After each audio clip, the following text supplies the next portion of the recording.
Sveiki, norime pasidalinti patirtimi, kaip bandėme su klasės draugais dirbtiniu būdu pažadinti augalus.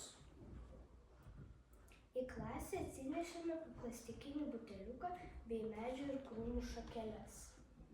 Pasirodo, kad su klasės draugai žadinsim vyšnią, berželį, alyvą, serventą, forsitiją. Eksperimentą pradėjome vasario 24 dieną. Iškėlėme hipotezę, kuris augalas dirbtinėmis sąlygomis pabus pirmas, o kuris paskutinis. Pirmoji pabudo forsitija. Jos pažadinimui pakako 5 dienų. Ji pražydo skaisčiai geltonais žiedais. Po savaitės servento krūmo prasikalė žalsvi lapeliai.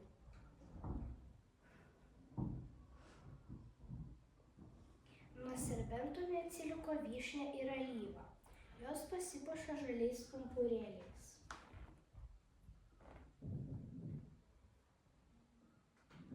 Sunkiai sekėsi pažadinti berželį. Berželis dar miega, nenori pabusti. Jis po savaitės neparodė jokių ženklų.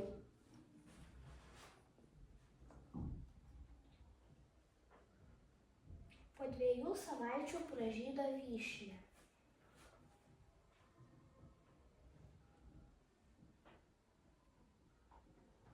Nuo jos neatsiliko ir kiti augalai, išskyrus berželį.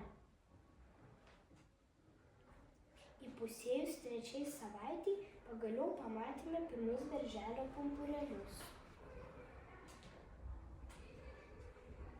Po to pamatėme, kaip sparčiai auga berželio lapeliai. Padarėme išvadą, kad greičiausiai pažadinti galima forsitiją, kuri džiugintų visus geltona spalva. Berželis keliasi tada, kada jam reikia. Lengvai pažadinamas nesideda. Tyrimą pristatė Mėta Tveragaitė ir Sofija Kvetkauskaitė.